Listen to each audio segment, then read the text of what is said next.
আসসালামু আলাইকুম everyone, welcome to Asfia's mom family blog. I hope যে যেখান থেকে আমার আজকের ব্লগটি দেখছেন আশা করছি সকলে অনেক ভালো আছেন। আমি আলহামদুলিল্লাহ বেশ ভালো। আজকে আমার একমাত্র ননদের গায়ে হলুদ, সেই উপলক্ষে পুরো বিল্ডিং লাইটিং করা হয়েছে।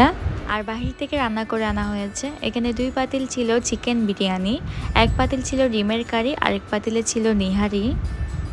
আসলে গায়ে হলুদ বেশ বড় করে করা হচ্ছে না, একদম ফ্যামিলিগতভাবে করা হচ্ছে।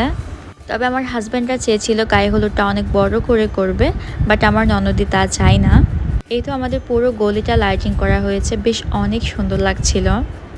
এরপর ছোটরা সবাই খাওয়া দাওয়া করে নিয়েছিল। এখন আমি দেখতে গিয়েছিলাম গায়ে হলুদের জন্য ডেকোরেটটা কিভাবে করা হয়েছে। একদম সিম্পলভাবে আমার ননদি যেরকম চেয়েছিল ঠিক ওরকমভাবেই হয়েছে, বেশ ভালো লাগছিল দেখতে। এরপর সবাই বসলো দাদু অথবা নানুর সাথে, ক্যামেরাম্যান একটু ছবি তুললো, ভিডিও করে নিল। শুরু থেকে বাচ্চারা বেশ আনন্দ করছিল, ওদের খুবই ভালো লাগছিল। আসলে ওদের জন্যই বিশেষ করে গায়ে হলুদের অনুষ্ঠান করা। এরপর বড়রা সবাই খাওয়া দাওয়া করে নিচ্ছিল। এখানে ছিল আমার শাশুড়ি আম্মা, আমার মেজো আপুর শাশুড়ি এবং ওনার ননাস, আর আমাদের খুবই কাছের প্রিয় একজন আপু। এইদিকে আমার ছোট মেয়ে সারাক্ষণ ওর চাচুর কোলেই থাকে। এইদিকে কনেও রেডি হয়ে গিয়েছিল, ও নিজে নিজেই সাজুগুজু করেছে, আমি ওকে শাড়িটা পরে দিয়েছিলাম। ও নিজে রেডি হয়ে আবার আরেকজনকে রেডি করিয়ে দিচ্ছে।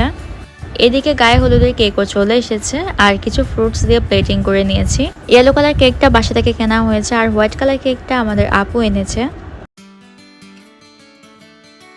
এরপর আমরা যাচ্ছিলাম যেখানে হলুদে ডেকোরেট করা হয়েছে, আর মাঝখানে গলি দিয়ে যাওয়ার সময় আমরা সবাই কনের মাথার উপরে একটা কাপড় ধরেছি।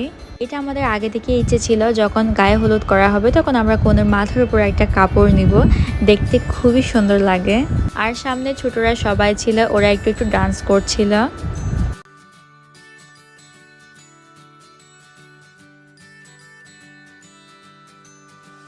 এখন আমরা কেক, মিষ্টি, ফ্রুটস এগুলো দিয়ে টেবিলটা সাজিয়ে নিয়েছি।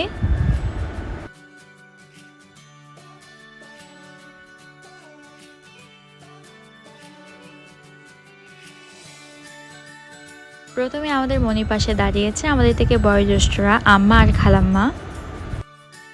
প্রথমে মনি আমার থেকে দোয়া নিচ্ছিল, এই সিনটা দেখতে আমার কাছে খুবই সুন্দর লাগে। পরে মনি ওদের একটু কেক খাইয়ে দিল, এরপর বসলাম আমি আর আমার যা। প্রথমে আমরা বউকে একটু কেক খাইয়ে দিলাম, এরপর দিলাম একে অপরকে। তারপর আমরা কিছু ছবি তুললাম, ভিডিও করলাম, দেন আবার চলে আসলাম।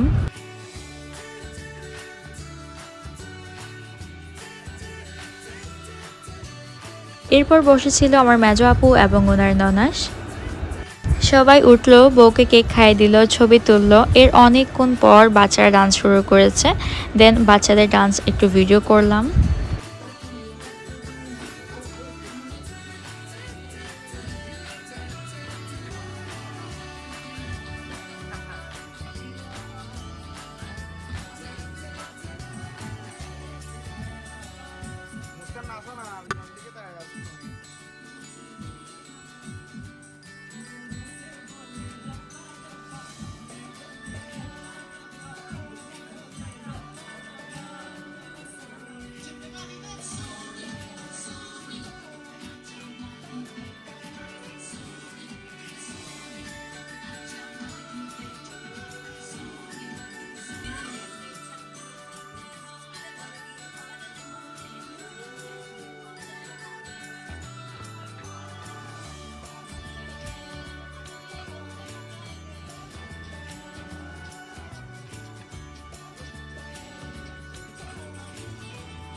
আমাদের বাসায় আমাদের নতুন গেস্ট মনি শ্বশুর বাড়ি থেকে এসেছে, খুবই কিউট মাশাআল্লাহ।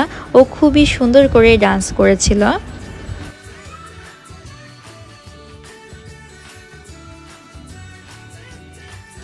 আমরা সবাই সারা রাত জাগনা ছিলাম। ভোর 4টার দিকে আমরা কেক কাটছিলাম। এই চকলেট কেকটা এনেছিল মনির হাজব্যান্ড।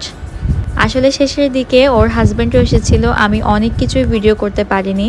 ভোরবেলার দিকে মনি আর মনির হাজব্যান্ড খুবই সুন্দর করে বাহিরে ফটোশুট করছিল, আমি পেছনের দিক থেকে ভিডিও করে নিচ্ছিলাম, ওরা টেরও পায়নি। এই তো আমাদের আজকে গায়ে হলুদের রাত এভাবেই কাটলো, মাশাআল্লাহ খুবই ভালো কেটেছে। আপনাদের কাছে আমার আজকের ব্লগ কেমন লেগেছে অবশ্যই কমেন্ট করে জানাবেন। ভালো লেগে থাকলে লাইক দিয়ে যাবেন, নতুন হলে সাবস্ক্রাইব করবেন। আল্লাহ হাফেজ, আসসালামু আলাইকুম।